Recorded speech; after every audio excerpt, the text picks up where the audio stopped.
Ladies and gentlemen, your host, Mr. Carl Lenin Benigno.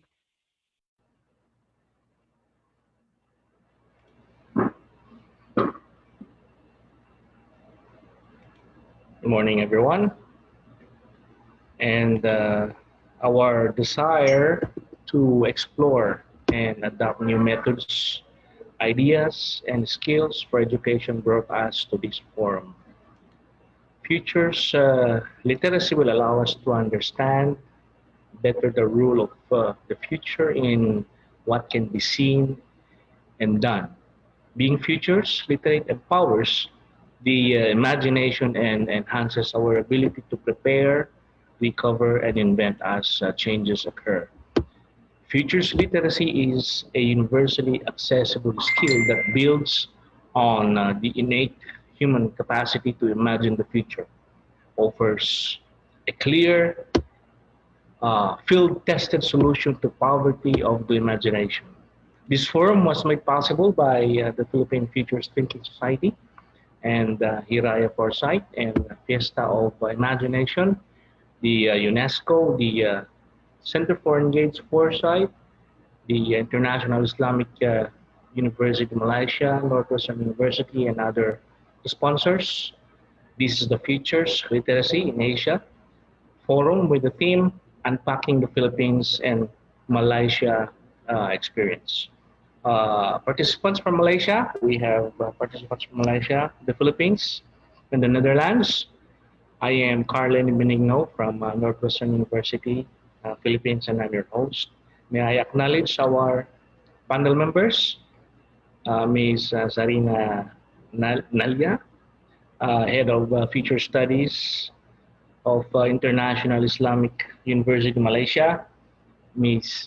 Luz Dam Hof, the UNESCO Chair of Futures Literacy in Education of Hans University of the Netherlands, Attorney Ferdinand Nicolas, the President of Northwestern University Philippines, Professor Sherman Cruz, the Vice President of Phil Futures, the Chair of the Association of Professional Futurists and Chief Futurist of the Center for Engaged Foresight, Dr. Lisan Perante Calina, the President of the Phil Futures, and the Dean of the Development Academy of the Philippines Graduate School, and the President of the Philippine Society for Public Administration.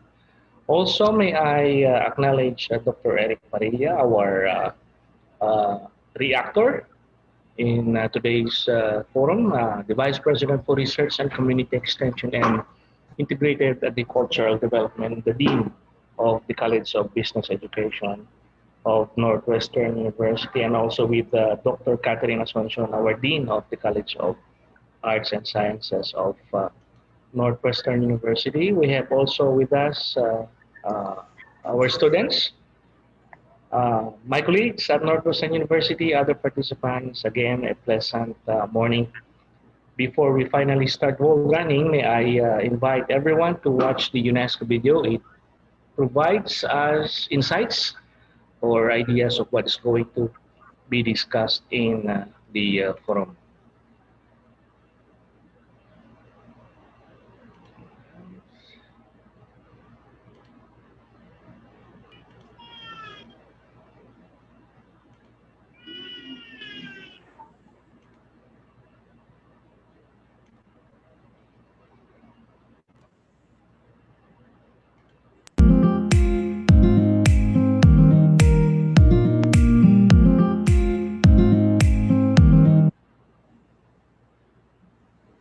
In 1889, Dr. Rizal wrote his essay entitled The Philippines a Century Hence.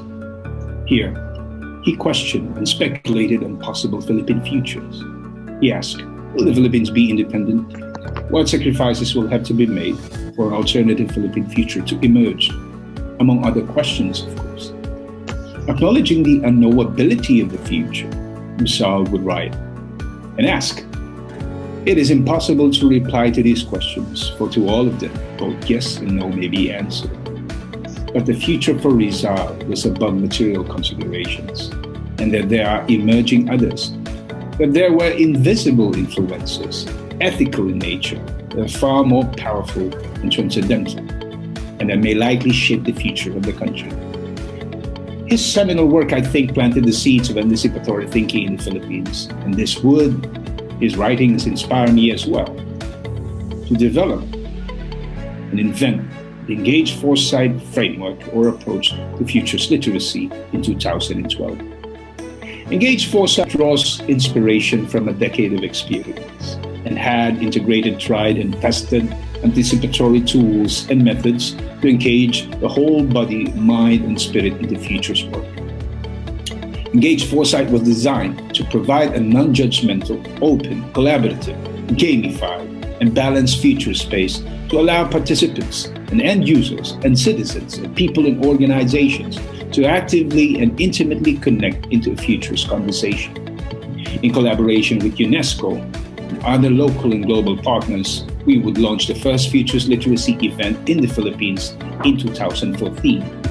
We co-designed and co-created the first Futures Literacy Lab event, and this would be replicated in different parts of the country, in Asia, and the world. The research team at the Graduate School of Public and Development Management conceived this somewhat ambitious idea to create a hub and laboratory, or a hub lab, that will consolidate all our efforts to advance public management in the country. So later on, we called it GSPDM Innovation Hub Lab, or the KI Hub Lab, as shown on your screen. There are 6 triangles, or we call it 6 platforms, and one of the platforms is Future Studies Education. We started by facilitating the discourse on futures thinking by inviting experts from Futures Platform Finland for a discussion on April 23, 2020. Afterwards, the Senate Committee on SDGs and Asian Futures Thinking, chaired by Senator Pia, gave the Graduate School of Public and Development Management the opportunity to present on May 14, 2020, the first strategic foresight framework for the Philippines, which we, Dr. Domingo, Dr. Brillantes, Prof. Flores, Dr. G. Ugadan, and I, along with our research associates, Ms. CJ Almadal and Celine Abelia, developed. On June 19, 2020, on the birthday of our national hero, Dr. Jose Rizal, the Graduate School of Public and Development Management and our partner institutions launched the Philippine Futures Thinking Society, or PhilFutures. This is a professional organization committed to propelling the practice of futures thinking in the country, with the vision igniting the Filipino Hiraya through the power of foresight. We'll be able to transform mindsets through the practice of futures thinking, so we can form a society that is not only able to anticipate future scenarios, but can also adapt, survive, and thrive, and create a future that cares.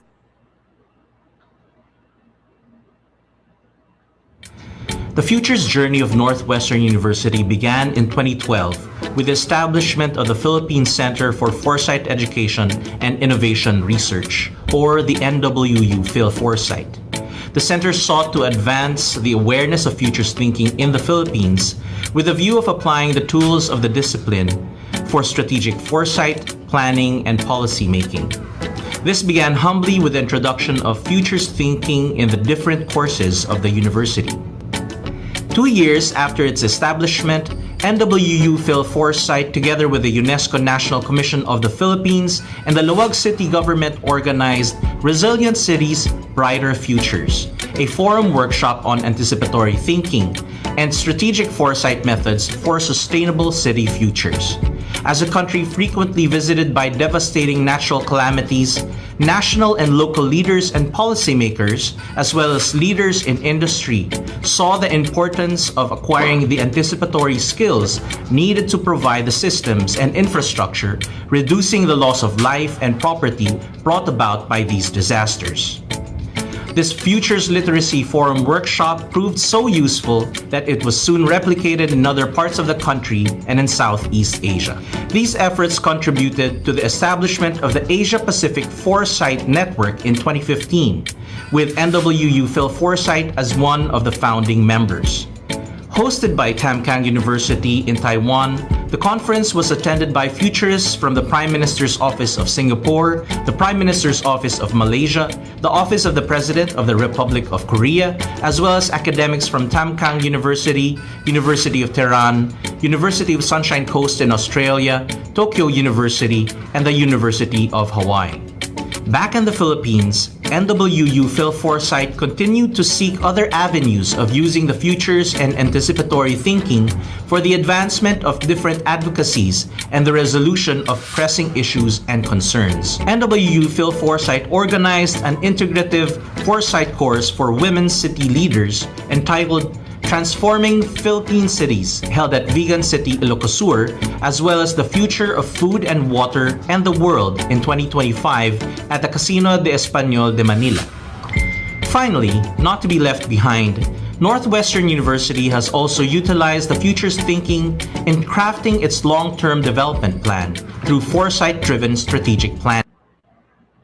This has enabled us to effectively communicate the vision of becoming an class educational institution affordable to our stakeholders and implement towards our desired objectives. With so much to learn and discover, and with so much at stake, it is our future and anticipatory thinking will become an essential part of policy decision making in the public and private sectors, paving our way to a more secure and enlightened future.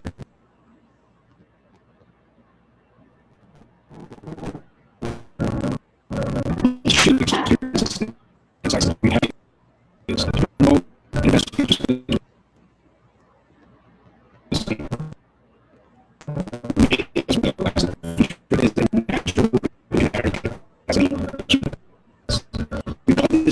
socio-economic, political, religious, technological, and cultural orientation. Our natural foresight capacity, for the most part, as human beings, are intact, and thus, if not learned or exercised, it remains dormant. Foresight requires perpetual nourishment for it to evolve as a capacity or as a skill set.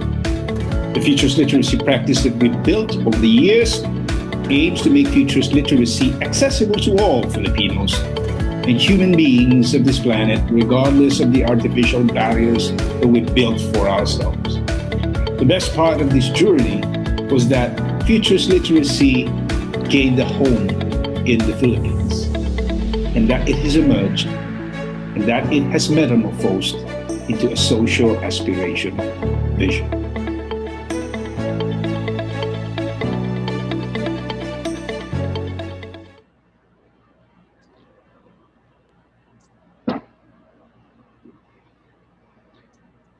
And I apologize for the video. There must have been some glitches.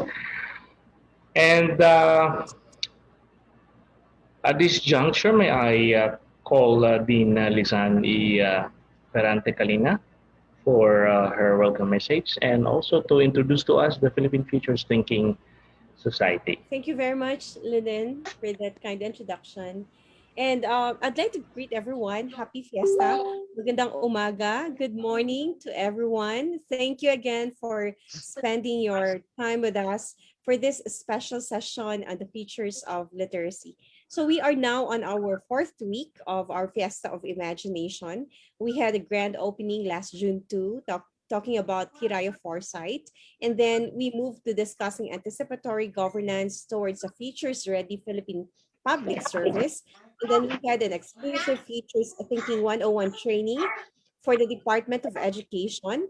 We also had webinars on the features of human-environment interactions, followed by the imagination in post-normal times, the features of geopolitics, and the most well, not the recent one, but prior to the recent one we had is a seminar on the state of the feature index and the real-time Delphi method. And just last week, we had our features.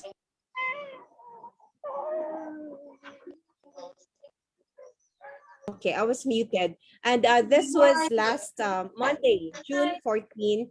We had our features of local universities and colleges with the Pamantasan ng Lungsod ng Valenzuela with Senator Win Gatchalian as the keynote speaker. And now we are on our features literacy session, which is a focal concern of really democratizing features thinking in the Philippines. And this session is a manifestation that we are sustaining the gains of our initiatives when, of course, Northwestern Philippines initiated that features literacy program.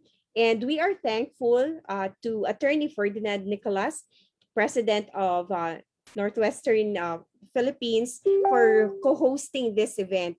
And we also have our resource persons who will shed light on this topic, and they will be introduced by our moderator. So again, happy fiesta to everyone. Magandang umaga sa inyo lahat, and please enjoy the conversation. Back to you, Linen.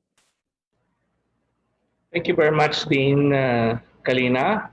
May I request our students who are joining the forum to please mute their speakers upon joining the Zoom room so that we will not be uh, disturbed while the talks will be going on later on. And we now proceed to the panel talks. We are allotting more time for the opening forum for the discussions of concerns arising from the topics that are being presented to us by our panelists. Our panelists are allotted 5 to 7 minutes, maximum of 7 minutes each for their presentation to facilitate an organized presentation or discussion. The open forum shall follow after all the panelists have presented. So the arrangement of the presentation will be as follows. Ms. Sarina Nalia. Ms. Sarina Nalia is the Head of Future Studies of the International Islamic University of Malaysia, to be followed by Ms. Luz Damhoff of the UNESCO Chair, and Professor Sherman Cruz. After Ms. Damhoff is Attorney Ferdinand Nicolas, the University President of Northwestern University, and followed by Professor Sherman Cruz. And then after Professor Cruz, we have Dr. Lizan Perante Calina as the last panelist. So there we have it. May I repeat the sequencing? First is Ms. Zarina, to be followed by Dr. To be followed by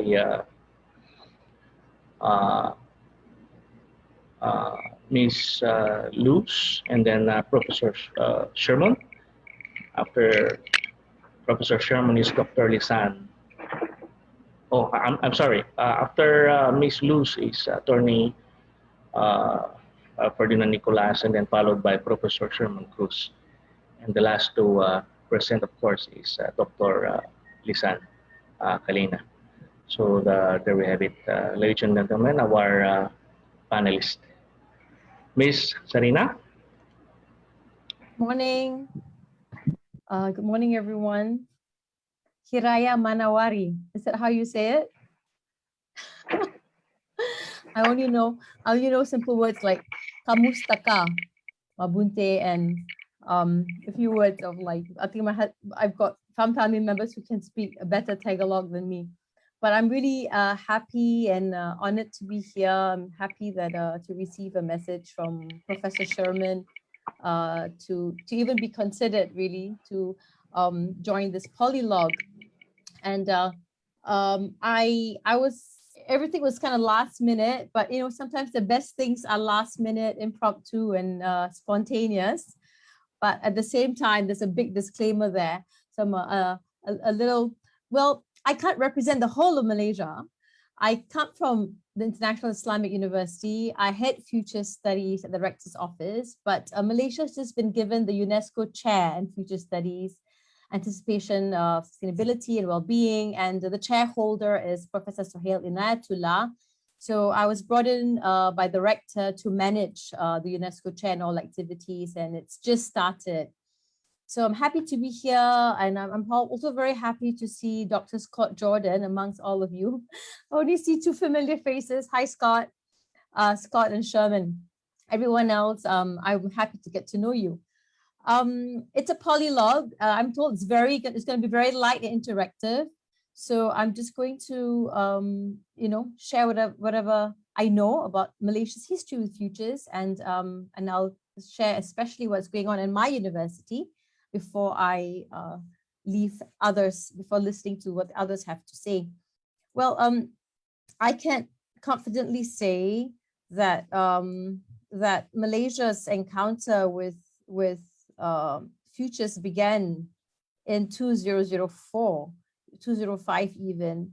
I think that was the first time that that the current vice chancellor of my university, Professor Zulkifli, he is actually, I must say, in the academic education circles of Malaysia, and I say this confidently based on historically, he met a Professor Hale in Luxembourg in 2004. And in 2005, he introduced and brought Professor Sohail and his this new area of inquiry to Malaysia through USM. And USM is in the northern states of Malaysia, up in the north in Penang. It's a very beautiful place if any one of you would like to visit. I actually, have been speaking to a few futurists in USM. They're enthusiastic, and they've known Sohail for a decade or two. And they were saying that in terms of how futures literacy has impacted higher education in Malaysia, they actually said that this thinking, that this mindset, this framework, if you like, was actually responsible in introducing agendas like sustainability, even decades before before the United Nations was talking about the SDG goals. Sustainability is such a hot topic now, right? I mean, it's always been there. The green agenda has always been there, but it's become extremely urgent of late. And to some extent, we have COVID-19 to thank for it, because it's acted as this great awakener, a great equalizer. It depends on which angle you want to tackle this topic. But the pandemic has, in fact, raised awareness, has raised red flags of certain topics, certain agenda, which were not given a full attention before. So things like it actually galvanized futures literacy in 2005, 2006, 2007, galvanized that university into focusing on making that Malaysian university very aware of the environment, very aware of cybersecurity, even globalization, to the point where they were the first institution in Malaysia to introduce a course called Globalization, Cybersecurity and Future Studies. It was actually running, that course was running in the university for a while.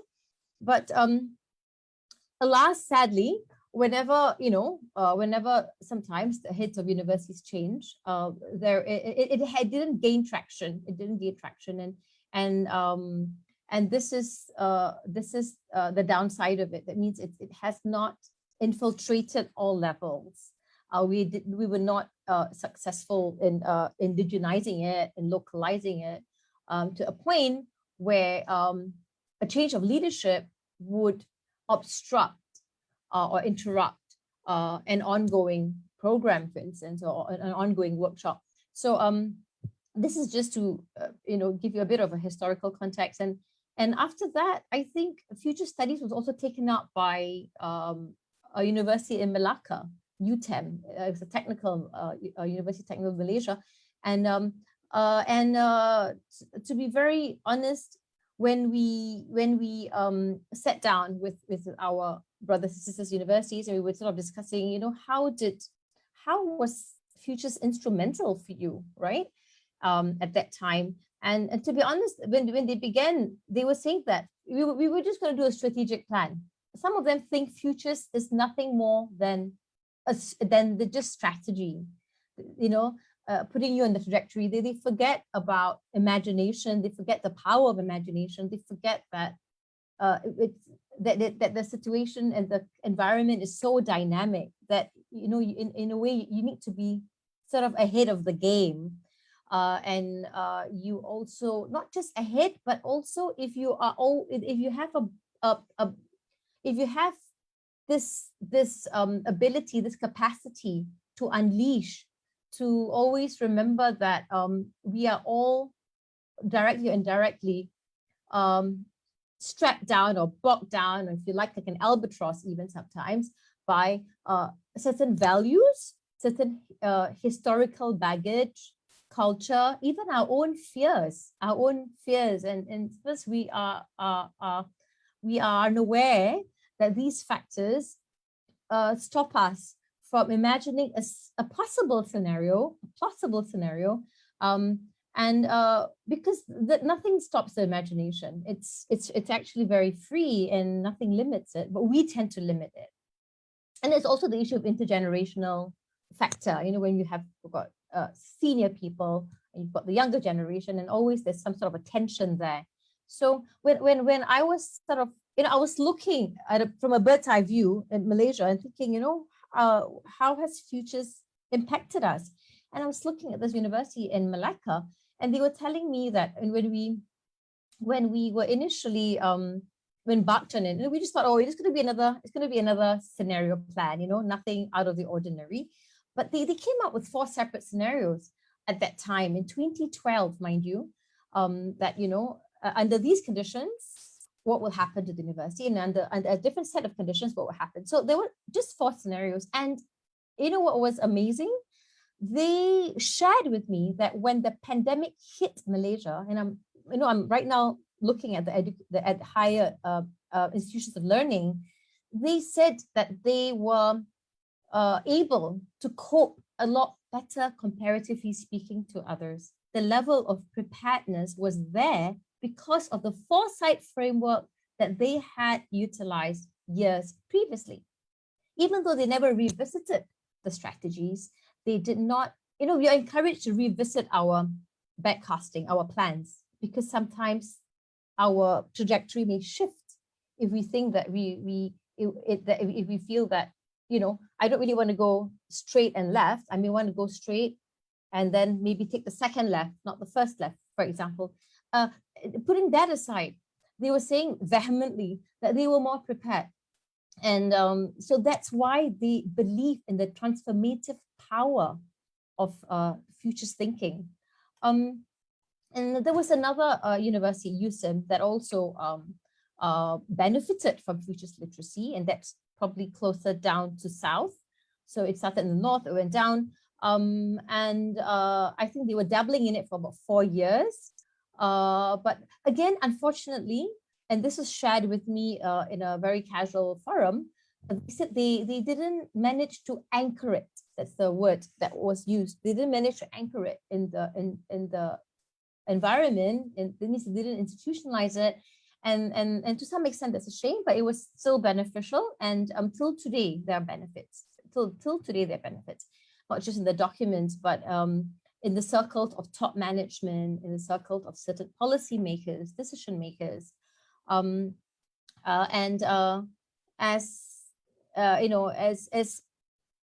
person up there will said, I've joined the university I come from a public policy strategy background, usually in a think tank setting, and then later in a corporate policy setting. So I was just sort of roped in last year, but apparently that since 2018, the vice chancellor or the leader of our university is Professor Zulkifli, and he's always had futures at the back of his mind, right? That's his approach to think. He's always forward looking, And this time he took great efforts to try and turn the university into being more human-centric, and he wanted values-based education, values-based education, and he wanted to impact upon the students and the faculty that we are looking at values-based economy. And we want to liberate ourselves from the ties of politics and the ties of different types of agenda that is taking us away from a sort of a values-based economy. And the pandemic just proved what he was trying to say for the past 2 decades. And he always speaks about sejahtera. Sejahtera in Bahasa Malaysia means well-being. And it also means that it's important that our graduates have a very strong appreciation of wealth and growth, not just in terms of GDP and GNP and KPI, but KIP. It means key intangible performances. Sometimes abstract notions that some people feel we cannot measure. We can't measure happiness. We can't measure prosperity in terms of, for instance, being more inclusive. How do you measure inclusiveness? How do you measure an appreciation for diversity? How do you measure, how do we take care of sectors of the society that are economically not productive? Or do we just ignore that they are not there, just pretend they're not there and just move on? No, I think the leadership tends to want to invoke this consciousness and reorienting the university to serving humanity. That's why the keywords that I tend to hear, the mantra is values-based, human-centric behavior, human-centric yardsticks of measuring success, serving humanity, not only in the material form, but also in the non-material form. And I can tell you that what I've just mentioned, came up very high in the agenda in the recent forum that I completed with the ASEAN Foresight Alliance Forum, which was just completed, and there were 6 key representatives from every ASEAN country, including the Philippines, of course. And as I said, these things may not be new. It's something that has been said and shared over the years, but again, it's attention. It's whether it's being given urgent attention. And I think the pandemic has making people sit up and more aware of these issues. And I would also like to mention that probably would be my last point, that besides the universities trying to focus on spirituality, sejahtera, emotional value, they're also trying to deconstruct orthodoxy. They're also trying to decolonize, if you like, certain frameworks that has been directly or indirectly or unknowingly sort of imposed on the faculties and imposed on students and the teaching staff. I think there is a need to sort of relook at framework. There's a need to, so when we talk about futures, the intention is to firstly impress upon all stakeholders, not just the decision makers, not just the top management, that the future is ours, it's everybody's, and everybody has a say and a role in the future. And we need to first encourage and create interest. And after that, we can then introduce a framework that could work. We need some sort of construct. It can't be chaotic, but it's important to bring everybody to the table. The opportunities need to be freed up. And so that has already started. That has been started. We had 1 workshop, Professor, here last year, and from then till now there are 4 other workshops. And the last one, we did it in our vernacular, Bahasa Malaysia, and that really helped. And I like to just say, as I said, but my last point was actually whether future studies is a discipline in its own right. I've discovered that it isn't a discipline in its own right, but in fact, to us, it is a theme both at the academic and policy level. And it that was how it was introduced in University of Science Malaysia. It was a subject. It was a subject, and it could be a subject that we want to pair together with other subjects, say in the economics department or the politics department or in social science, because it's actually it's a framework. It's a set of glasses that we want people to look through. And this is where we are right now in trying to perhaps we aim to create maybe a master's program or a PhD program once we have the right experts on board, and if people can free up their time and commitment, because we may have the experts but they are not committed because their schedule is full. But anyway, enough for now from me, and I will be happy to answer questions later. All right, over to you, Carl. Thank you very much.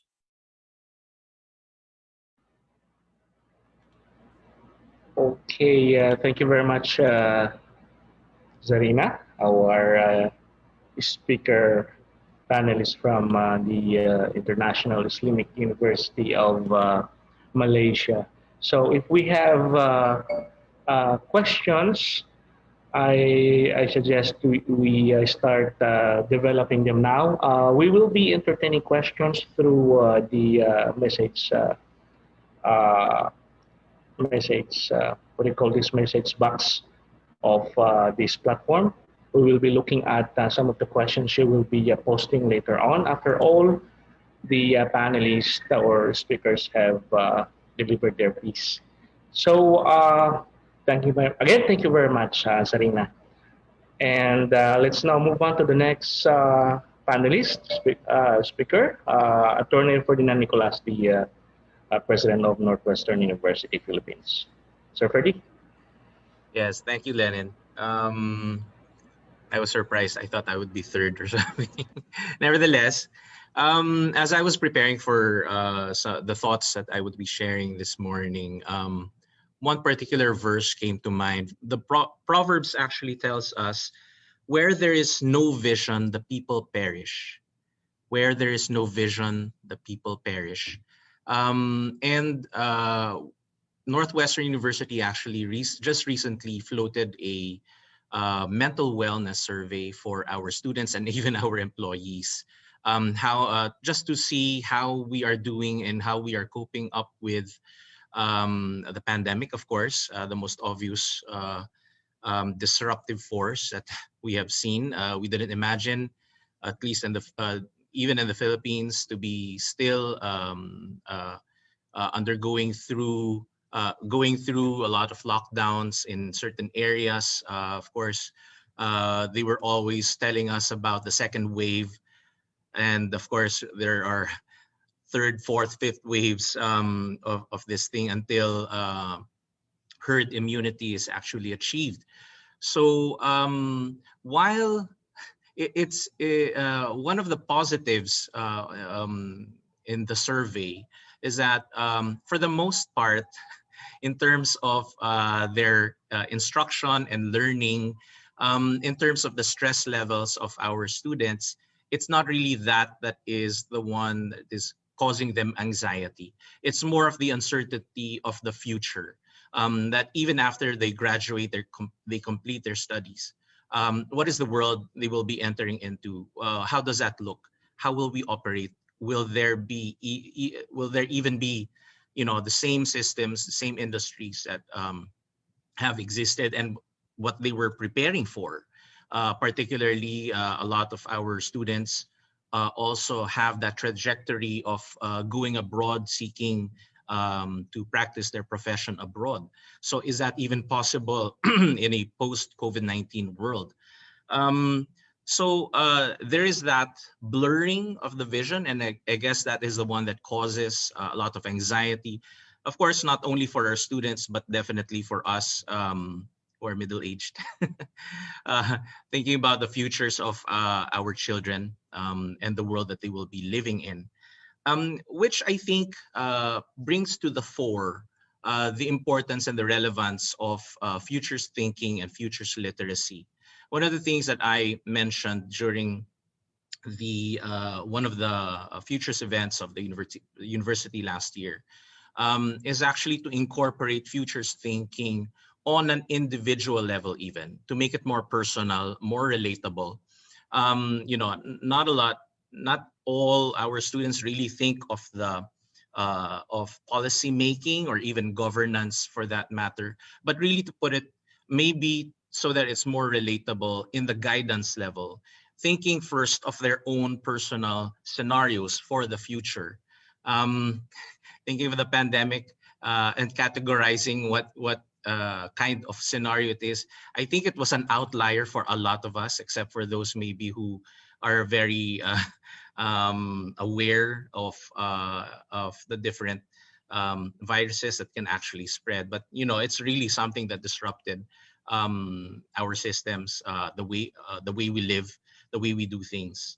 So in making futures thinking, putting it in the personal level, then maybe young people will realize that in order to achieve the scenarios that they are foreseeing for themselves, it needs the collaboration of other people, the cooperation of other people, the resources that can be brought in by different parts of society. And maybe from there, they will realize, okay, if I have this own personal scenario for myself, then maybe I can expand that vision um, to my barangay, which is the smallest political unit here in the Philippines, to provide or to try to project scenarios for a better barangay. Of course, pinpointing the key issues that need to be dealt with in order for a particular community to progress. And of course, expanding that now to the city, municipality, to the province, and to the nation and to the world, knowing also that we are no longer, the concept of being individual nations is slowly being degraded, and now having a more regional organization of nations in order to consolidate resources, influence, and peace, of course, to project peace and security as well as progress. So I think it's timely, especially now we're just ending our second semester. And now that for the most part, modules, I think a lot of us are, I think all of us are in education institutions. And as we enter into our preparation phase for the next school year, I think it's really timely that we now more aggressively introduce futures thinking concepts and literacy. Again, not only on an academic level, meaning not only in the instructional level, but even in terms of personal guidance, so that there's a personal appreciation of these methodologies. And then, of course, those who have the greater capacity and imagination to project that forward to the greater community and wider circles. So I look forward to having some conversations, of course, not only on what I've contributed, but to all of the inputs our panelists will have. Thank you and good morning. Thank you very much, Sir Ferdy, for that very uh, sorry, I okay. Thank you very much, Sir Ferdy, for uh, the presentation. Now, our next presenter is oh, I lost my okay. Sorry for that. Our next presenter is Professor Sherman Cruz, the uh, Vice President of Philip Futures and the Chair of the Association of Professional Futurists and the Chief Futurist of the Center for Engaged Foresight. To be followed by Dean Lisan y Parante Kalina.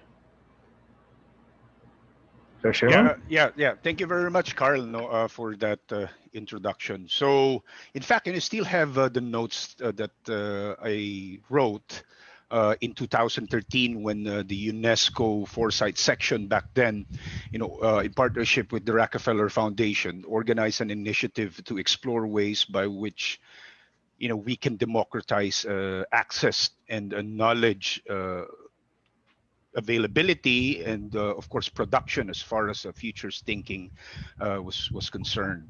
And that event in 2013 was called Scoping to Stimulate Novelty in Futures Practice and Collective Intelligence. There were like around 25 global foresight leaders that was invited by UNESCO at the Rockefeller Foundation in Bellagio Center, Italy. In 2013, I was one of those that were invited. And in fact, the keynotes and words that were used to explore ways by which we can develop later on, it would emerge as the idea and concept or communities of practice of futures literacy was knowledge creation in a learning intensive society. And the framing question, of course, it's here in my note, was could a futures literate world better integrate the richness of nobility, which is, of course, authenticity, originality, imagination, building new things and new ideas from the unknown?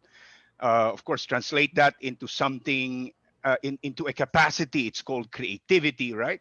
Into human agency that enables us humans to foster agility and improvisation in a world of uncertainty or turbulence. That was the framing question that we had, and then we tried to explore how might we be able to do that using foresight. And then for 5 days, we had a conversation about the discipline of anticipation, future studies, futures thinking, strategic foresight, among other things. And one that I draw, my takeaway was the insight that I had after that 5 day of collective intelligence, or I would say convergence, was the way we think and use the future today is a legacy that we leave our children. Now, that was my reflection during that time. The way we think and use the future today is a legacy that we leave our children. And then, of course, the context, the narrative was informed, building on my Asian heritage, is our, of course, cultural traditions and indigenous stories. How might I be able to accentuate, the indigeneity of beings in futurity, right? And then suddenly, it's good to know that there was a book. I forgot when what it was published. uh, Her book is Indigeneity in Futurity, which emphasize, present some case studies on how indigenous finding way tools and methods, can deepen, amplify the power of foresight. And uh, I haven't read that book, but it was recommended to me by Marcus Bussey, who is currently a professor at the University of Sunshine Coast in Australia. And looking back to the conversation that we're having now, at different levels and layers, from what Sarina have shared with us, and Attorney Ferdi building on that, was that indigenous stories are not just stories for the sake of it, or without foresight, perhaps we might have considered indigenous stories as some sort of a past narrative, but it perhaps, this is just my assumption, I might be wrong about this, that indigenous serves only as some sort of a mythology for the sake of it.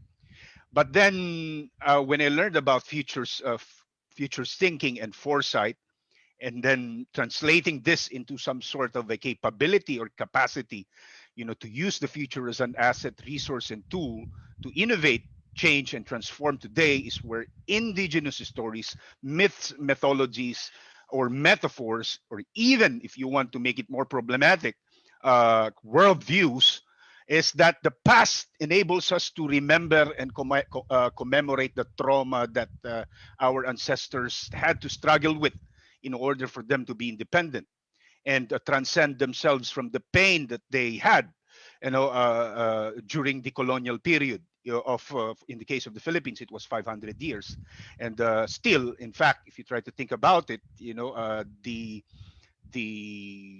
emotions that our ancestors had during this period was a big was in fact, you could say this, that we've actually inherited this feelings of trauma in the process that still reflects on the way we look at our identity, and we're still like trying to find ways to transcend this identity issue. And that's why these ideas of decolonization, indigenous narratives emerged in the last couple of years. It's far more powerful now, when if compared to 15 and 20 years ago, wherein the narratives in the way we shape the future were informed by continued economic growth and mostly our Western and Eurocentric models.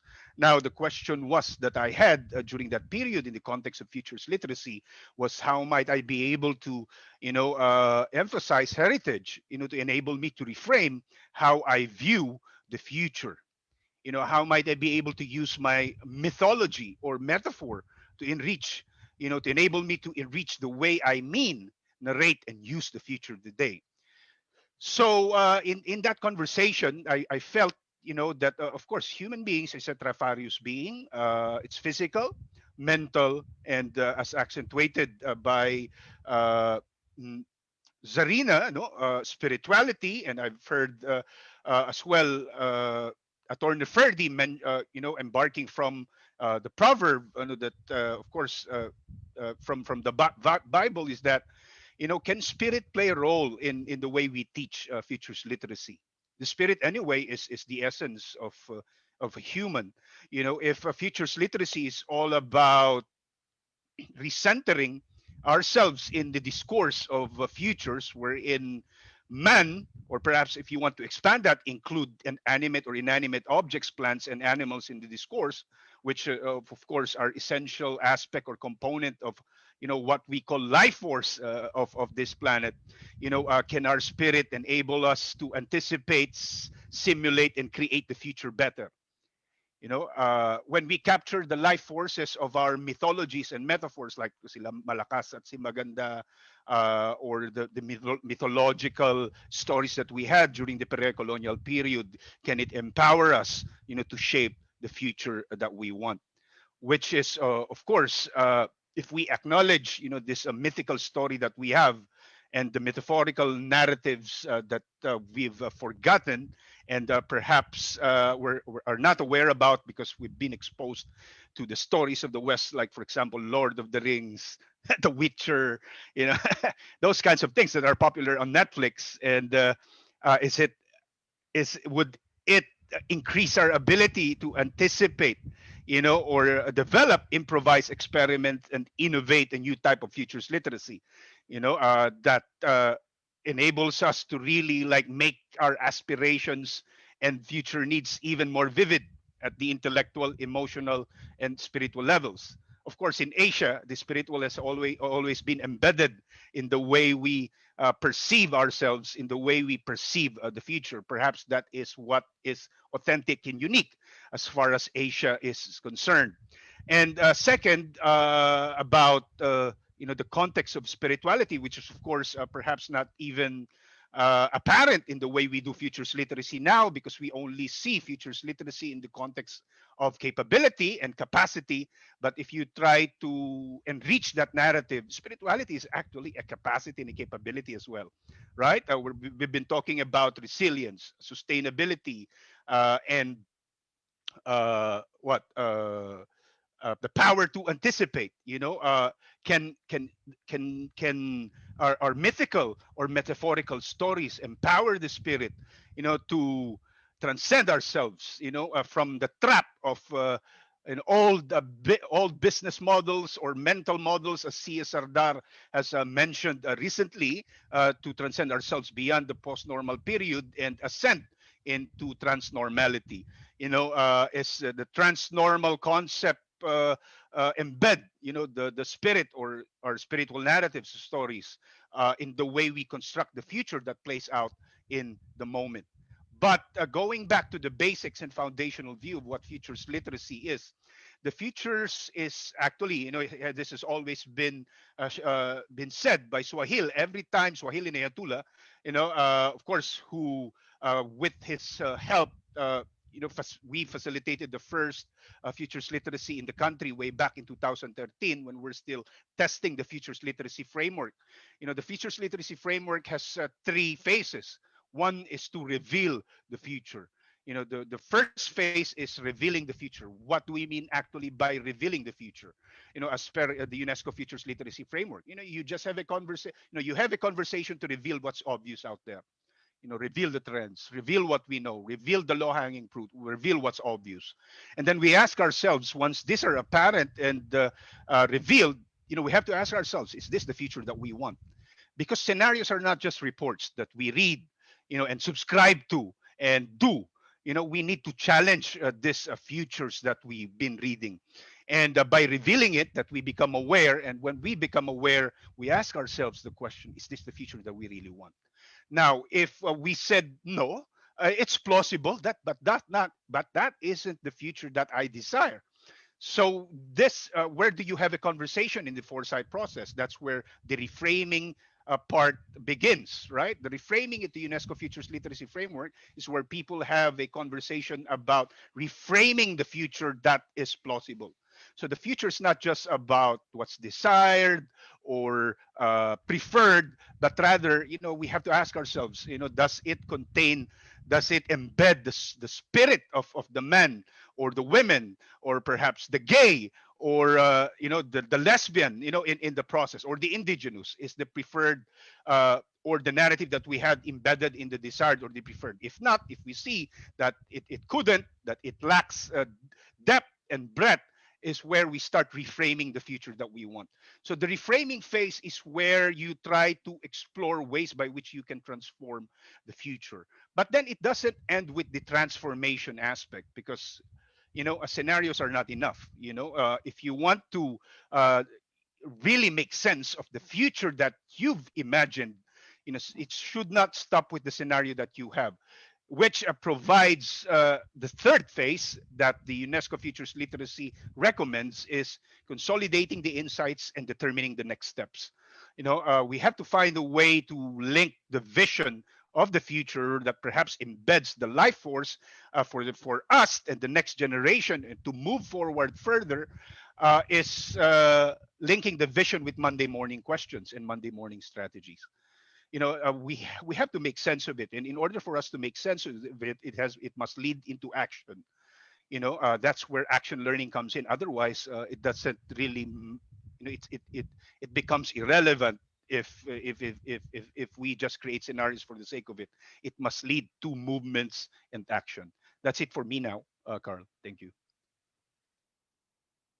Thank you very much, Sherman. Already we have questions here posted at the chat box, but we will read them later on when we will start the open forum after all the panelists have presented.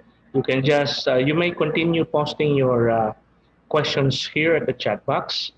Right now we have 256 participants.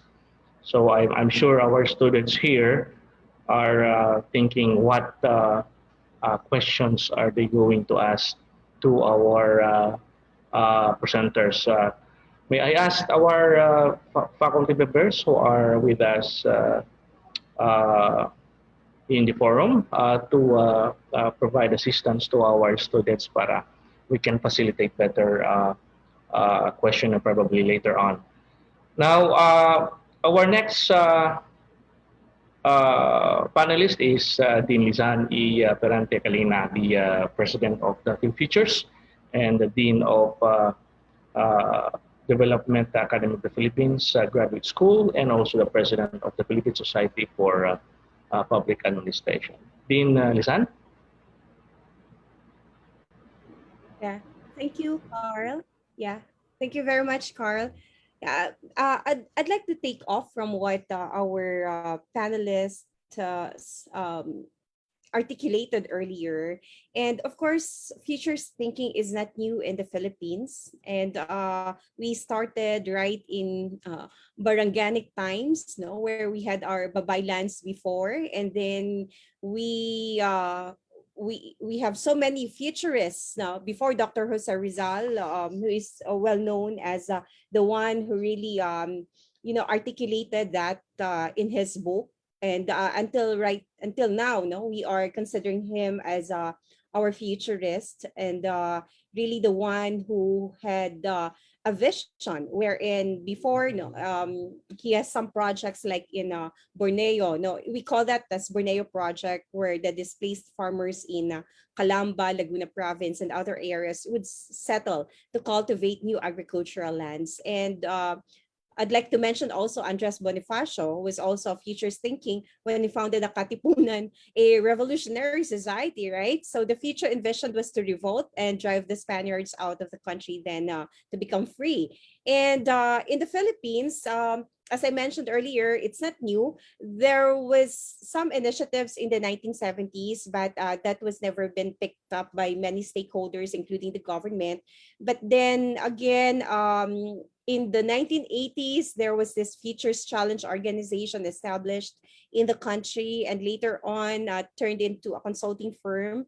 And sometime in 2013, 2012, the Northwestern Philippines initiated the Futures Literacy Program with the Center for Engaged Foresight. And then after that, a few um, workshops, no, and activities were made, but it was only in 2020, no, or last year, yeah, last year, that futures thinking has been democratized in the country. Actually, we're thinking of really sustaining the gains now of what have been introduced in the past, so that in case that there will be changes in leadership, we'll still be able to push this kind of advocacy. And this is a kind of citizen movement that we want in the Philippines, wherein everyone has an access to futures thinking, wherein everyone can participate in policy making processes. They can articulate their interests in an open space. So in 2019, 2020, I guess now. Sorry for the dates. I'm a bit confused already now. We'll be celebrating our first year anniversary this June 19th. So 1 year now, to 2020, we established this Futures Thinking Society. And with the Futures Thinking Society, we are collaborating with other universities in the Philippines. And one of the academic institutions that really pushed for the offering of certificate course on futures thinking, where it has a credit unit, 3 credit units for that matter, is the Development Academy of the Philippines Graduate School of Public and Development Management, where Sherman, of course, is our supervising fellow. And from there, we're given the opportunity to sit in Congress, no, particularly in the Senate of the Philippines. And with that, we're able to share, no, several topics like futures thinking, getting ready for tomorrow. That was last May 12, 2020. Then futures thinking for a more responsive education sector. That was in May 27, 2020. And sitting in hearings before the Senate Committee on SDGs, Innovation and Futures Thinking, chaired by Senator Pia Cayetano, is really an opportunity for us to deepen our discussion on futures literacy and to further democratize it. And another thing is, of course, encapsulating in frameworks to explain its goals and activities in partnership with various sectors, such as the Hiraya Foresight framework that we are doing. And another unique thing in the Philippines, of course, is the incorporation of another framework that we are using in governance, in public administration, which is frenetic leadership. So in the futures leadership and governance framework that I introduced early this year, there are 4 areas there. No, one is futures thinking, another is foresight, which we indigenized. That is Hiraya foresight. Another is a knowledge co-creation, like what we're doing right now. No, we are co-creating knowledge, and it is through this way that we are able to democratize futures thinking in the Philippines. But the overall wrapping mechanism of that framework is frenetic leadership, because frenetic leadership is about ethical leadership, and futures thinking is about ethical mapping of or gathering of intelligence. So futures thinking is all about ethics. It's about communication. It's about our vision. That's why we have a number of frameworks that guide us, no, on how are we going to implement programs. So another is the governance reform framework, the core of which is the whole of nation approach, where vertical and horizontal partnerships ensure continuous cooperation and collaboration, because futures thinking is collaboration. It's all about cooperation. And the strategic foresight framework for the whole of nation approach within the Philippine context, which we always emphasize that futures thinking is evidence-based, right? So it's evidence-based. We're using tools. It's not about predicting the future. We have so many tools that we are using, and one of the remarkable initiatives that is now being recognized by local government units is our program with the DILG4A. It's for the local legislators and councilors and vice mayors in preparation for the implementation of the Mandanas ruling. So there we are sharing with them. No, we are facilitating the workshop and by using, no, the different tools and features thinking. And of course, for the past 11 or 12 months already, we created online knowledge co-creation activities via Zoom. I can't just count it as to how many co-creation activities we've already initiated, but this is a very inspiring activity wherein we gain a lot of support from state universities and colleges, from citizens, common tao, from local government units, from the national. We've already touched base with our undersecretaries and assistant secretaries, and our national government agencies are really into this now. They're interested in applying foresight in order for them, no, to really look at the features of public service delivery. So later this afternoon, I will be with us. I'll be with the Securities and Exchange Commission, and we're trying to look at the 5 Rs. As I'd like to introduce that, no, the 5 Rs in public service delivery. We need to reimagine,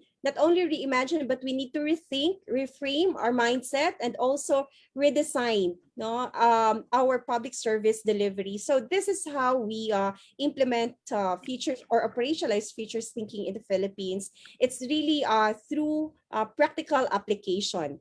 And of course, what else? No, another remarkable program is the certificate course, which we embed features thinking and foresight. First, we have the certificate course on features thinking. That's 101. That's open to everyone. The second is the evidence-based policy making for local officials. Then we have the youth, no, certificate course for youth development with the National Youth Commission. And then the certificate on leadership, innovation, communication, and knowledge course, and that is for the undersecretaries and assistant secretaries. But how are we going to sustain the gains, no, from the past to the present? Well, it's really through training, education, research, and advocacy. So Philippine Futures Thinking Society is here to really promote futures thinking and futures literacy. And we want this to become a movement, a citizen movement, wherein everyone will have an access to an open space. And just to finish this, to wrap up now, I'd like to quote Susan Roth, wherein she articulated very well that the powerful thing about foresight, especially if you use causal layered analysis, is that you touch people's emotions and feelings. And this is what we are doing right now. So thank you so much. Thank you very much, Dean Lisan Parente Kalina. Again, I would like to thank our panelists Ms. Sarina Nalia, Dean, Lisan Perante Calina, Attorney Ferdinand Nicolas, and of course, Professor Sherman Cruz. I think Ms. Louis Danhoff will just catch up later on. While waiting for her, we now proceed to the open forum. So if you have questions, kindly send them through the message box or chat box to facilitate and organize, of course, open forum. I will be reading your questions or messages. But before we entertain questions, may I give the floor to our reactor, Dr. Eric Parilla, sir. Hi, Sir Lenin. Good Hello, morning. Doc. Okay, so my reaction while I'm listening to the different points of Sir Ferdy, Zarita,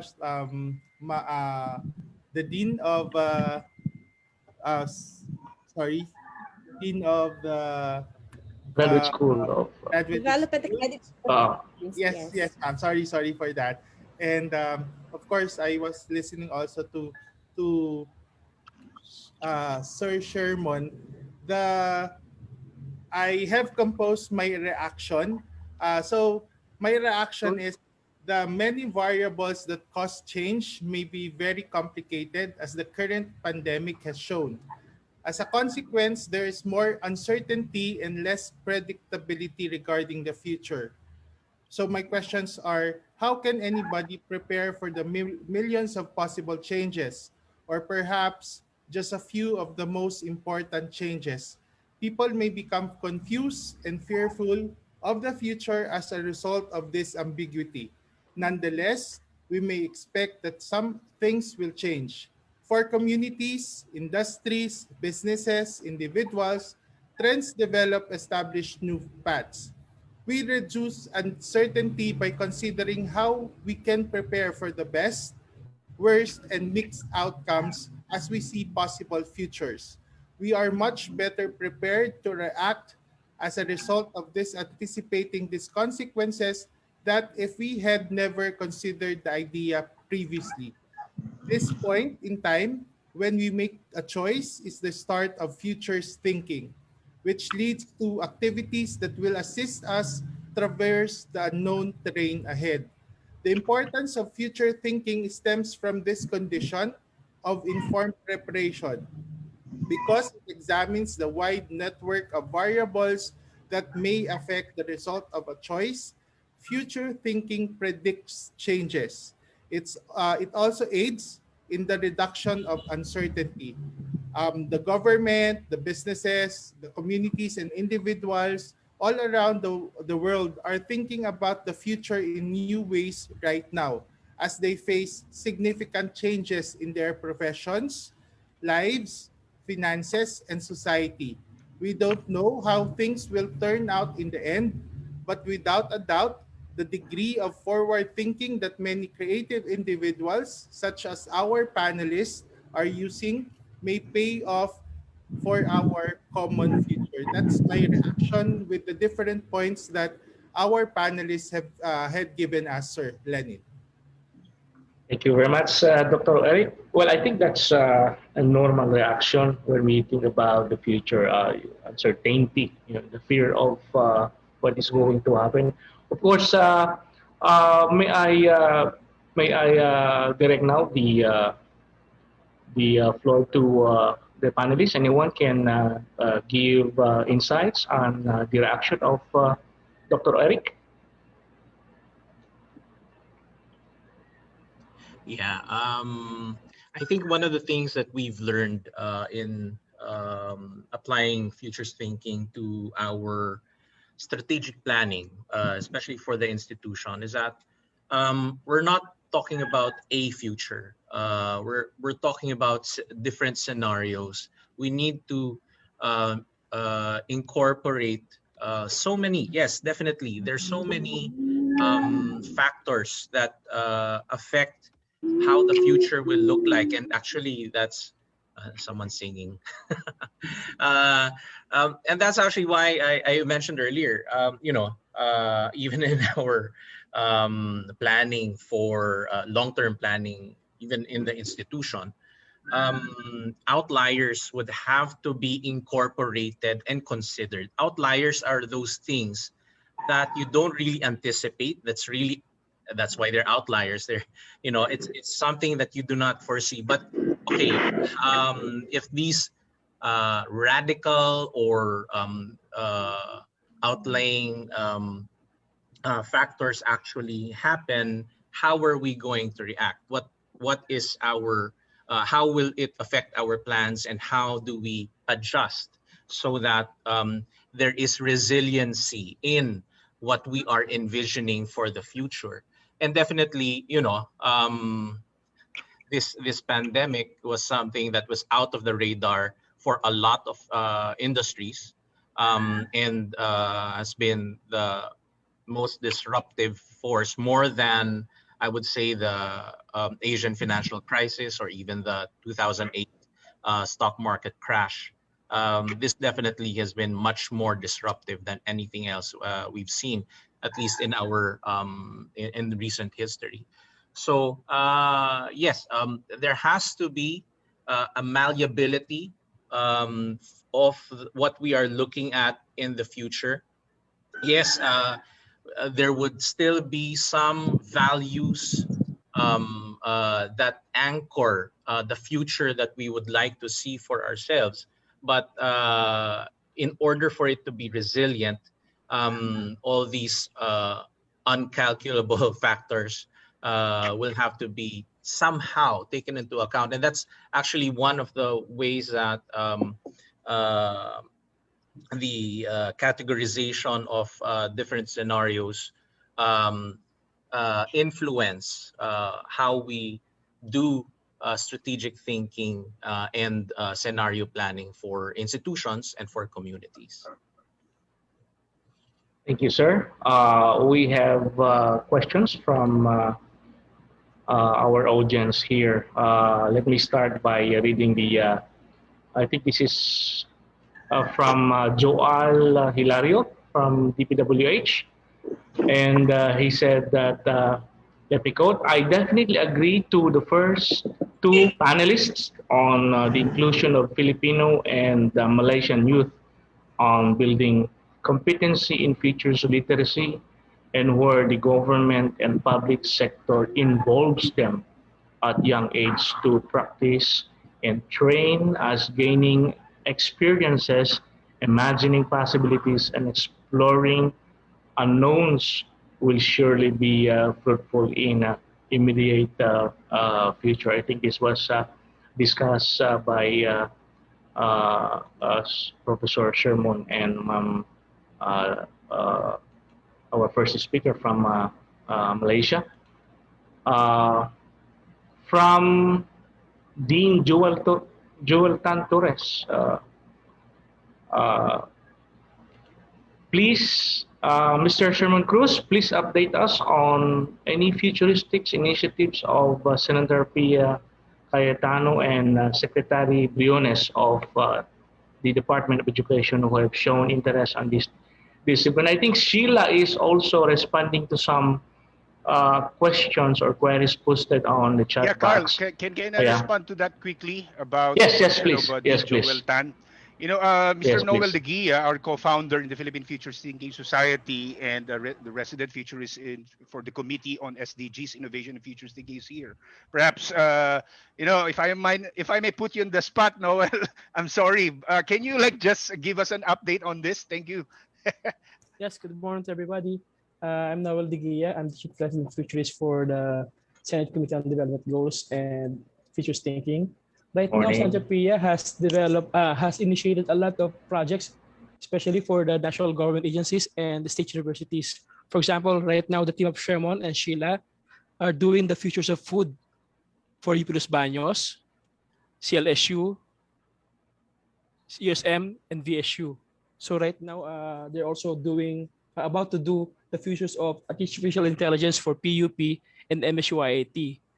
This was brought about by the pandemic because as we experienced the shortage of food, the the food supply chain last year, so she was able to ask and fund the state universities to start research on futures thinking for food systems.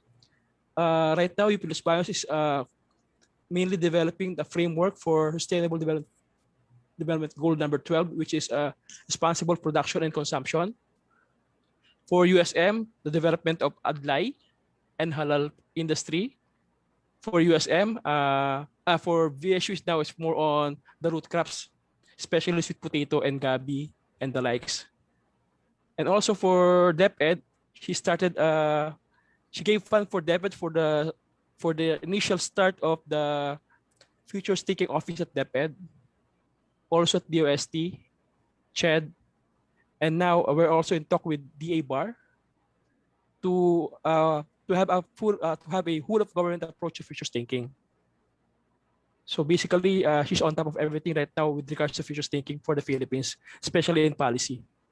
We're also about to do some initiative with DepEd to imagine the future of education in 2050. Shermon, Dinlisan, and Sheila will be doing the framework for the seminar with DepEd regional directors and assistant directors this coming June 26. Thank you. Thank you, Dean. Thank you, Dean Joel Tantores. And in relation to that also, yung, the post of Sheila in the chat box, she said we can follow up on the Field Features page on Facebook and link in to get updates of this concern. And she said that continuing, the work is continuing with Senator Pia and Secretary Liling on foresight. Thank you very much, Sheila, for that update. Also, we have a question from Scott Jordan. And let me read. Thanks so much, Professor Shermon, Zarina, and Lisan.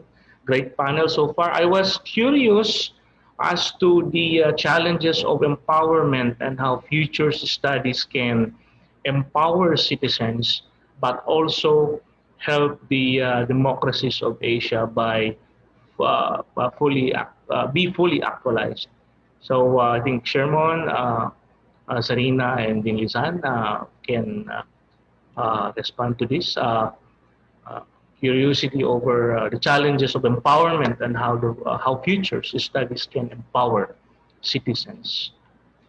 And Yeah, let me jump into that, and then perhaps Serena or Dinlisan can add into it. Of course, there are a lot of challenges, when it comes to futures thinking and empowerment. One is the number of futurists that we have currently in the Philippines. There are only quite a few futurists, who can facilitate workshops, and there had been only a few institutions at this moment, who have done this over the years. We've been trying to connect and collaborate with state universities, and as mentioned by Noel, Commission on Higher Education in the Department of Education, to actually, mainstream this futures literacy and futures thinking. One is, of course, the number of heads or people who are actually doing this. We need to increase the number, because social engagement is not enough. We need commitment, to sustain this. Of course, we can engage for one-time, big-time events, so forth and so on. But how do we sustain this for the long term? So really, the ability and capacity and the desire to commit themselves into futures literacy, increasing the depth and breadth of access to futures literacy is very critical and crucial. And second, of course, another challenge would be, of course, the systems types of challenges, right? Systems, there are system barriers, to futures literacy. And of course, as mentioned by Zarina, sometimes, this might even challenge existing mental models and worldviews. So since it's all about creative destruction, right? If you imagine you're trying to destroy an old model or an old thought or process or system by inventing a new one. So it could be threatening for some. Some others would see this as transformative. So definitely that's a challenge. And of course, resources, definitely not just human resources. There are financial resources that you need to consider if you want to access it, or make it wide, in terms of accessibility. But given this pandemic, I think the ability to access or do things virtually is empowering us at the same time. Before, in order for you to facilitate or conduct this workshop or webinar, you need at least, perhaps if you want to involve 100 or 200 folks, you need 500,000 or 1 million pesos, to spend, because you're going to fly in speakers and, of course, pay for the food, among other things. But because of this, you can just plug and play, right? through virtual means, and connect with people, and there you are. You have a futures literacy webinar for 1.5 hours, without spending perhaps a significant cost. It's just your internet and electricity and our time together to have a conversation like this. So we're getting there, but definitely as you try to push this forward, you will find challenges that might restrict you, but you have to figure out how. And the conversation that we're having is, as Lizanne has said, re-energizing us as well. Yep. Yeah, maybe we can also hear from the Malaysian experience. Sarina? Yes, hi, Carl. I was just gonna, Scott's question. Thank you, Scott, for the easy question. Basically, I would think, a three-prong approach. If I had to come up with a quick solution, it's not going to be a quick solution. Hang on, let me just exit the full screen. I was just going to say that, hang on a minute. Sorry, Carl, where am I? Okay. Can you see me?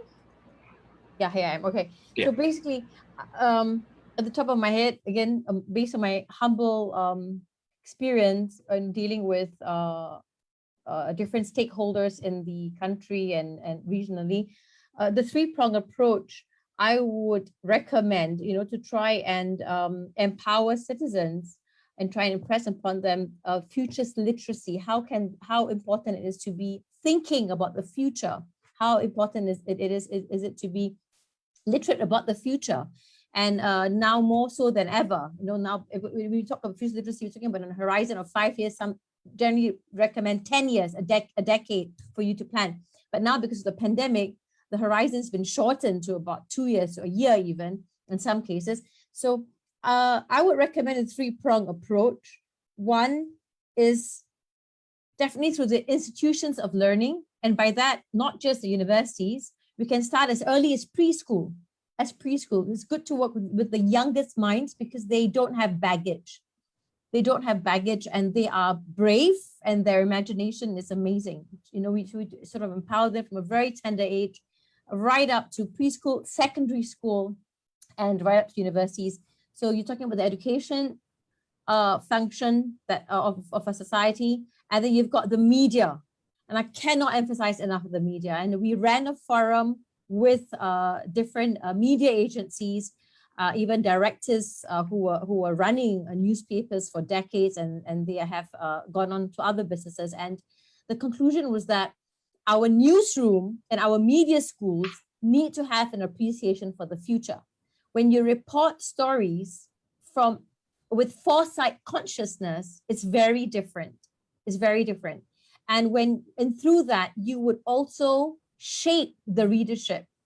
You shape national readership and the mind through the media. And the third method, I would think, is a civil service machinery, is to sensitize our civil servants to futures thinking.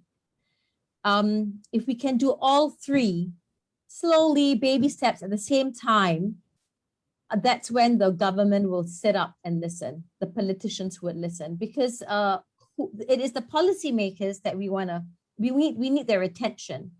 And in Malaysia, a lot of the decision makers are very senior people. For very senior people, they are unable to recognize a used future, let alone know that they're wasting resources harping and trying to preserve a used future. So this is a point that I've raised before. It's yeah, I don't want to go on and provide data but in the qualitative analysis, quantitative data, when you're used to doing things the same way, it's very hard to let go. It's very hard to let go. So it's really in the thinking. So I would recommend, a three-prong approach, moving simultaneously. And I refuse to hear things like, we don't have funding, we don't have money. That's no excuse. And that's not going to stop you from injecting futures literacy into your people. You can conduct a workshop. You can do it at a community center. You can do it at the church, at the mosque, at the temple, wherever. You can start from preschools. There are governments that support childcare centers, especially now in the pandemic. They put aside funding for childcare centers to be running because they need people to go back to work. You can start making people think about the futures. If you're not going to start today, then when? And now we are in the crux of a pandemic, and it's not going away. Mr. Corona, as I say, is not leaving us alone anytime soon. And now it's evolving into an endemic. So every couple of years, this wonderful virus is going to metamorphosize into some other thing. So we need to get our people going, and we have civil society. We've got NGOs. We don't need the government to say, here is $10,000. We don't need approval of funds. We can just start like today. Yeah, that's because I feel strongly that we need, this agenda cannot be fulfilled alone. It cannot just be fulfilled by a group of intelligent thinkers that sit nicely in a room and come up with strategies. It's not going to work. You need to get everybody involved, everyone, right down from the bottom, the lowest strata of society, right to the top, even the cleaner, the sweeper. Everyone needs to have a say in the future, and they need to know what's going on. And they are capable, and they have the capacity, because they are human beings and they have a spirit to survive. So that's it. We just need to get our act together and just do it. Harry, thank you for that. Sorry for that long response. Yeah, but that was very intense. Yeah, thank you very much. Dear Lisan, are we going to say something about the question also?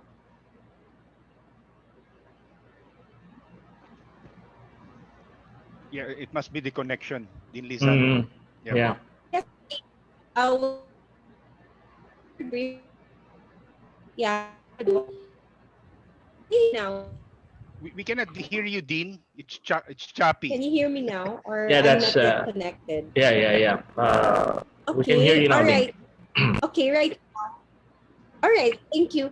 So, one of course is our problem on the system, but I agree with Serena that government alone can't do it. No, that's why Philippine Futures Thinking Society is here. It's a private nonprofit organization. It's a professional organization, because if we just leave this to the government, then the changes in leadership, the Ningas Kugon attitude, the culture that we are focused on a short-term basis, not on the long-term horizon, and we saw the gaps, the governance gaps, especially in the Philippines, that we lack foresight. No? We lack anticipatory mindset.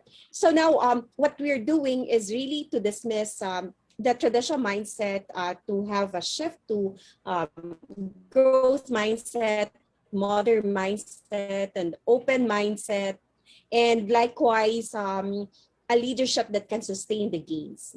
That's very important. And if we can sustain the gain on to the next generation, so like us, for example, our age group is of course we are already somewhere in the 40s to 50s. So what about the next generation who will take care of this initiative? So we need to mentor the young ones, and then the young ones will also mentor the next generation in order to sustain this. Otherwise, it will just end up to nowhere and nothing.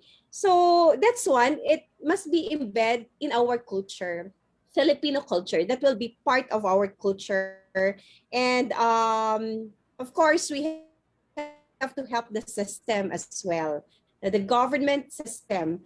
No matter how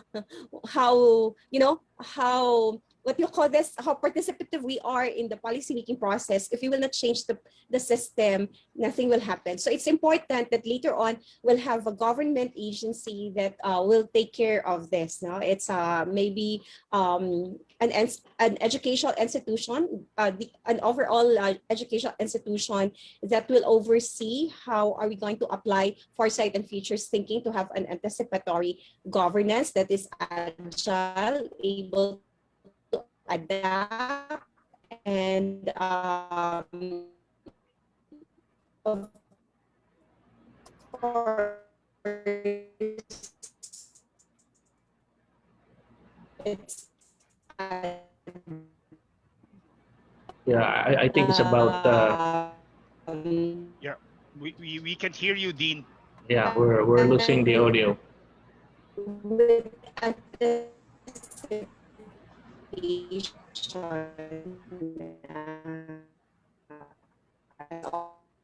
always. Yeah. This is one of the challenges. Of Yeah, yeah. bandwidth. Uh, Yeah, Sir Ferdy.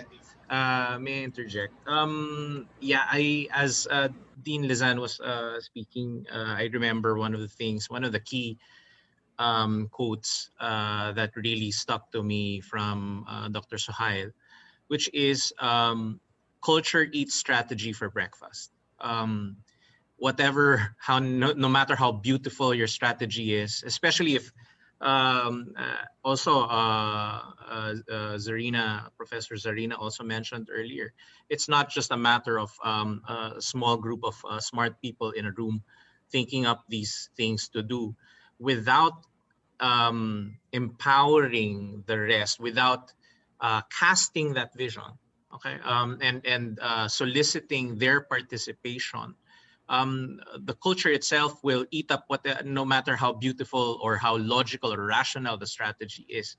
That's why their narratives really play a huge role.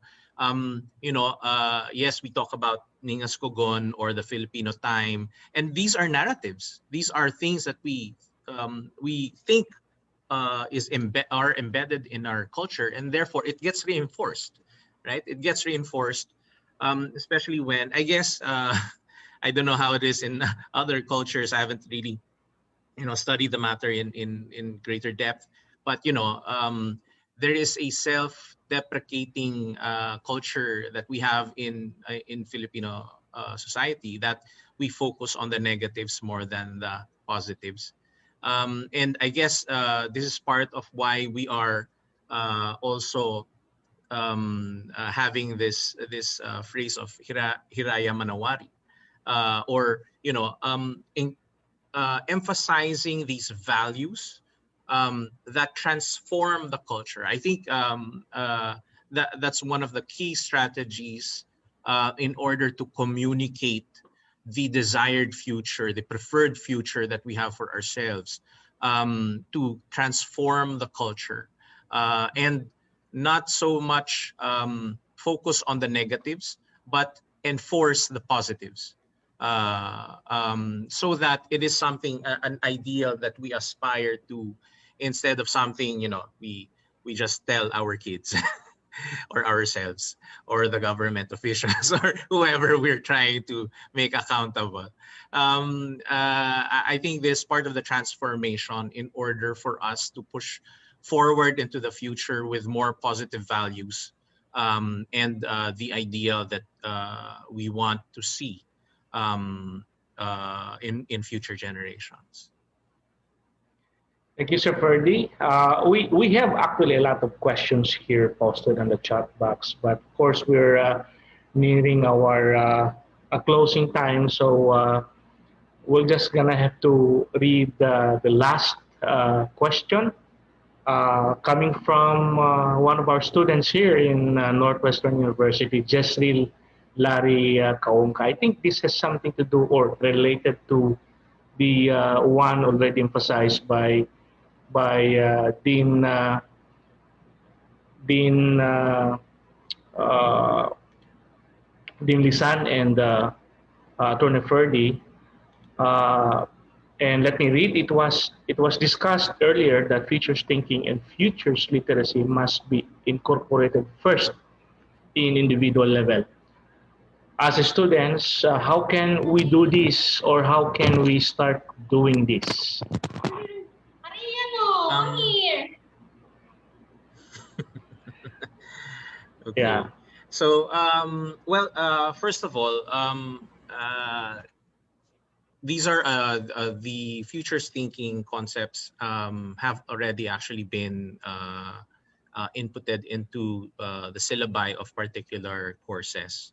Now, the individualization that of course, this was another conversation last year where, uh, where does futures thinking, where should it be done? And then I think there was an opinion that yes, definitely the policymakers should be very well versed in this, because whatever policy they come up with, without the consent, without the narrative of drawing people towards it, again, whatever strategy you have will be eaten up by the culture of the people that you're trying to lead.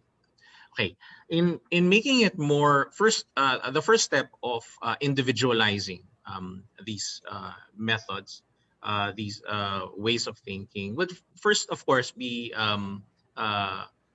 knowledge, instruction. You need to be aware first of how of these different concepts, of how to do some scenario planning, how to categorize them, and then of course be aware of the different resources that are needed for that particular preferred future that you might have. Now, again, the framework usually is for a larger community, but the concept I was thinking of was in the same way. I don't know if maybe perhaps a lot of you are familiar with the balanced scorecard. It is a method of evaluating the performance of institutions, but the tool itself has been applied to performance evaluation of individuals. There are different perspectives that they use, different metrics in order to measure growth and development or decline. But then from the institutional level, they apply it to the individual level using the same concepts, using the same perspectives. So I'm proposing something very similar to be done in terms of futures thinking, and in order to broaden and democratize, make it more approachable. Because usually when we're talking about strategies and planning and futures of communities, it depends again on the culture, whether they relegate that to those who are in authority and in power, forgetting that the power of individuals coming together, the power of culture. These are much more powerful than top-down ideas that try to trickle down and are often resisted. So one of the things, more practical applications, I would think, is to incorporate it maybe in the guidance, meaning in individual planning for your own future. And in learning the concepts, you can now apply that, being familiar with it, applying it on a more personal basis, because now you get the interest of the students. Now you get the interest of the individual on, okay, how can I do this? And then expand it further, realizing that, in order for your preferred future to happen, I think you may have to think about the greater community that is involved in order to make that as a reality.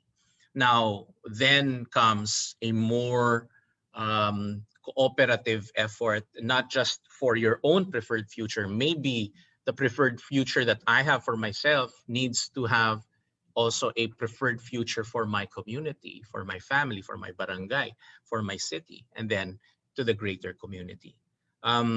So on number one definitely would have to be instruction, but beyond that, the personal application of those concepts. so that they gain an appreciation and get to apply it already, right? In their own personal lives. And then as they grow and mature in their profession, having greater scopes of influence and authority, maybe now influence even other people. Thank you, Attorney Ferdy. Jessica, I hope that answered your question. I think it's like education. It's applying what you learn. Uh, Maybe Dean Alisan can also add to that. We're maximizing her. Dean, we're maximizing your presence with us and our students, of course, so that they can hear from you. It must be the internet Yeah. connection right now. Yeah. So before we finally end the program, let's do a quick. Sorry, Oh yeah, we my have it. We signal have is a it. bit unstable. Yeah. Hear me.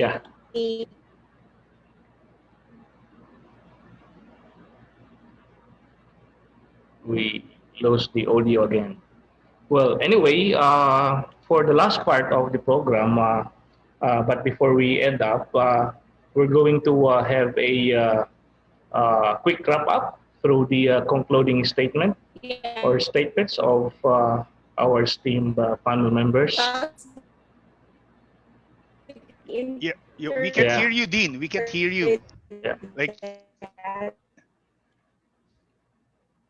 these are the struggles that we regularly encounter in the virtual world. Well, anyway, we can proceed to the wrap up through a concluding statements from our esteemed panel members. Ms. Sarina Nalia, to be followed by Dean Lisan, and then to be followed by Attorney Ferdy, and last, of course, but not the least, is Professor Sherman. Ms. Sarina?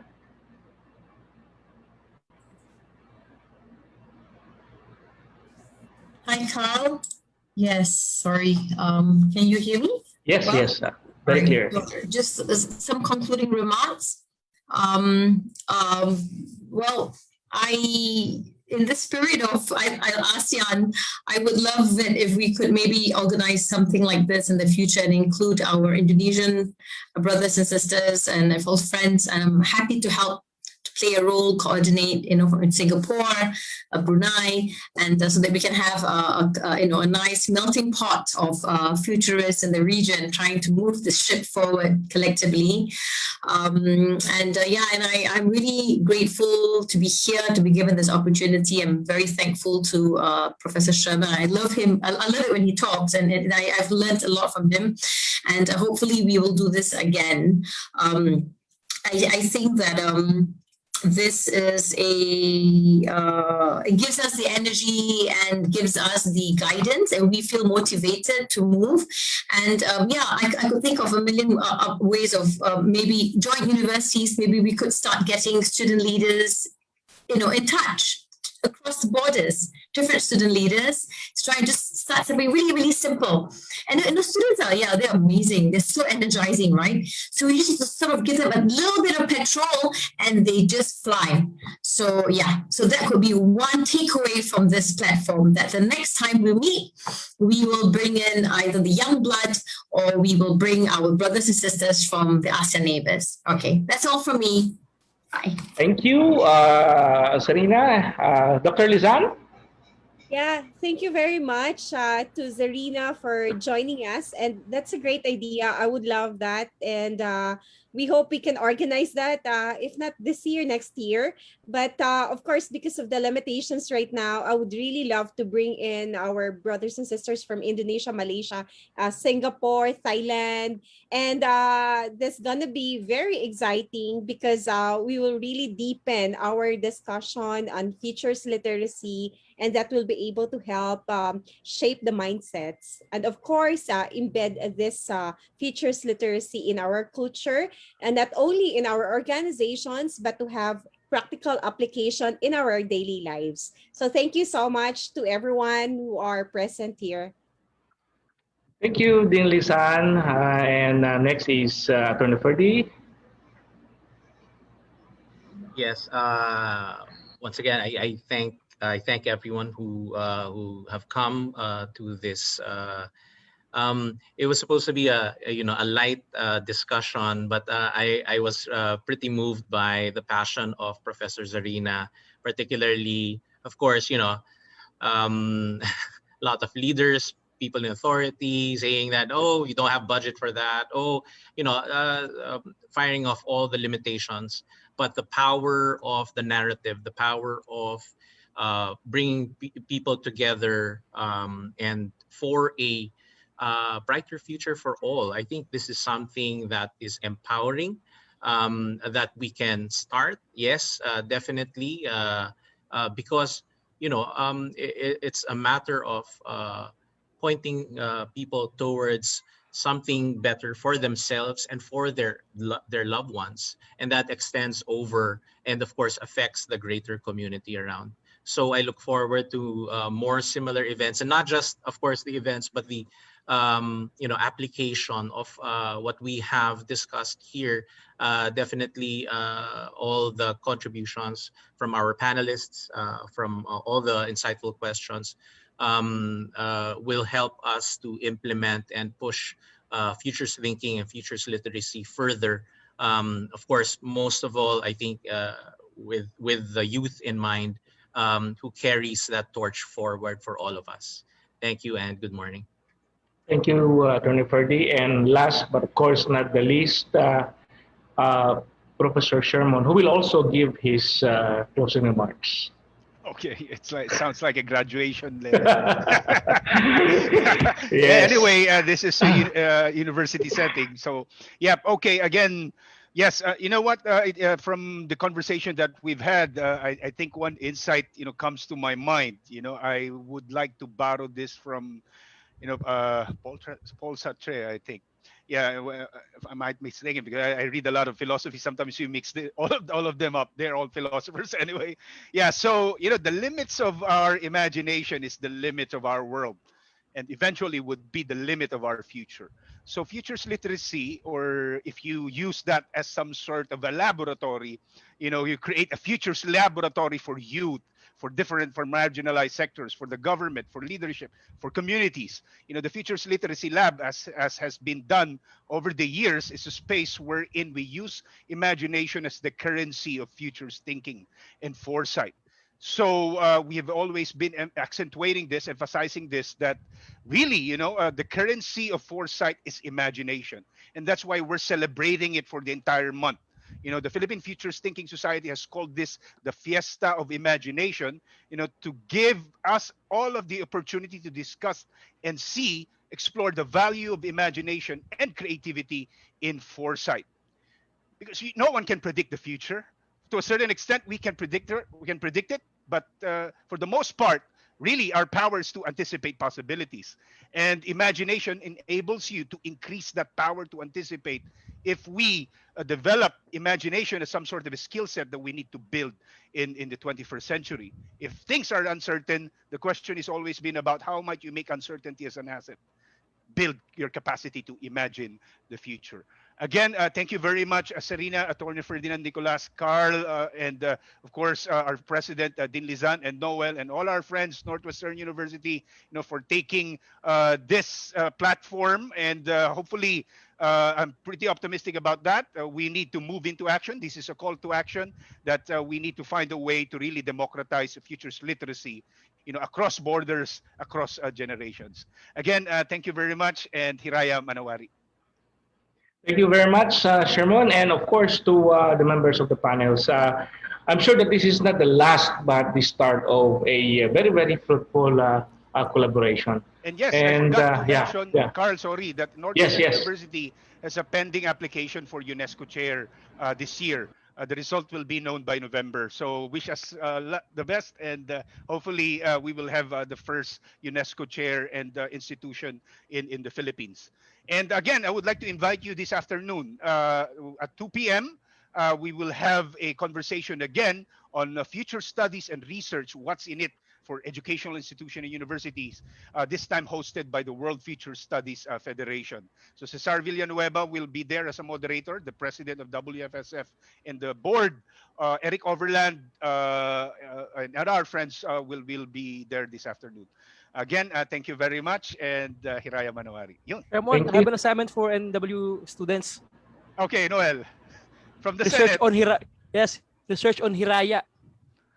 Yan. Sige, Okay. maganda yan. Yeah. Cultural Yeah, research, no? to our students, of course, I would like to thank you for participating actively, and to the faculty members who assisted us, to our colleagues who joined, to everyone, have a nice day. Thank you very much.